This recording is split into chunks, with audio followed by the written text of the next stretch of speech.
ان الذين يتلون كتاب الله واقاموا الصلاة وانفقوا مما رزقناهم سرا وعلانية يرجون تجارة لن تبور۔ ترجمہ کنز العرفان۔ بے شک وہ لوگ جو اللہ کی کتاب کی تلاوت کرتے ہیں اور نماز قائم رکھتے ہیں اور ہمارے دیے ہوئے رزق میں سے پوشیدہ اور اعلانیہ کچھ ہماری راہ میں خرچ کرتے ہیں، وہ ایسی تجارت کے امیدوار ہیں جو ہرگز تباہ نہیں ہوگی۔ لیوفیہم اجورہم ویزیدہم من فضلہ، تاکہ اللہ انہیں ان کے ثواب بھرپور دے اور اپنے فضل سے اور زیادہ عطا کرے۔ انہ غفور شکور، بے شک وہ بخشنے والا قدر فرمانے والا ہے۔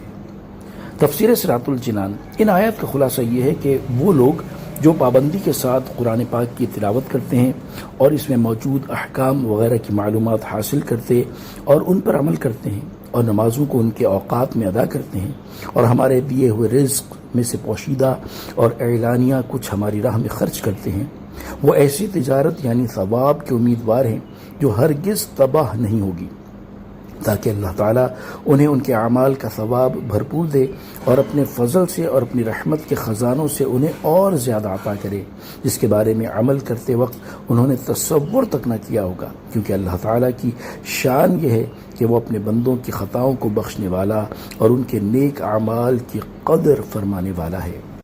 حضرت ابو ہریرہ رضی اللہ تعالی عنہ سے روایت ہے، تاجدار رسالت صلی اللہ تعالی علیہ وآلہ وسلم نے ارشاد فرمایا، 7 آدمی ایسے ہیں جنہیں اللہ تعالیٰ اس دن اپنے عرش کے سائے میں جگہ دے گا جس دن اس کے عرش کے سائے کے سوا کوئی سایہ نہ ہوگا۔ نمبر 1 عادل حکمران، نمبر 2 وہ نوجوان جو اپنے رب عز و جل کی عبادت میں پروان چڑھا، نمبر 3 وہ آدمی جس کا دل مسجد میں لگا رہتا ہے، نمبر 4 وہ 2 آدمی جو اللہ تعالیٰ سے محبت کے باعث اکٹھے ہوں اور اسی وجہ سے جدا ہوں، نمبر 5 وہ آدمی جسے حیثیت اور جمال والی عورت بلائے تو وہ کہہ دے کہ میں اللہ تعالیٰ سے ڈرتا ہوں، نمبر 6 وہ آدمی جو چھپا کر خیرات کرے یہاں تک کہ اس کے بائیں ہاتھ کو معلوم نہ ہو کہ اس کے دائیں ہاتھ نے کیا خرچ کیا ہے، نمبر 7 وہ آدمی جو تنہائی میں اللہ تعالیٰ کا ذکر کرے تو اس کے آنسو جاری ہو جائیں۔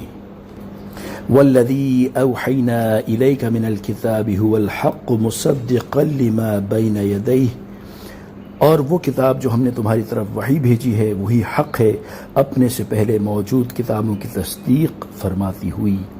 ان اللہ بعبادہ لخبیر بصیر، بے شک اللہ اپنے بندوں سے خبردار دیکھنے والا ہے۔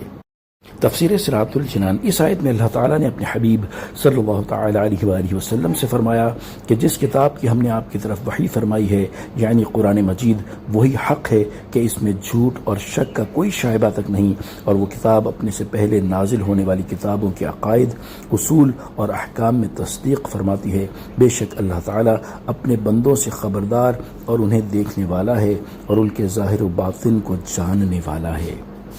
صلوا علی الحبیب صلی اللہ تعالی علی محمد صلی اللہ تعالی علیہ وآلہ وسلم۔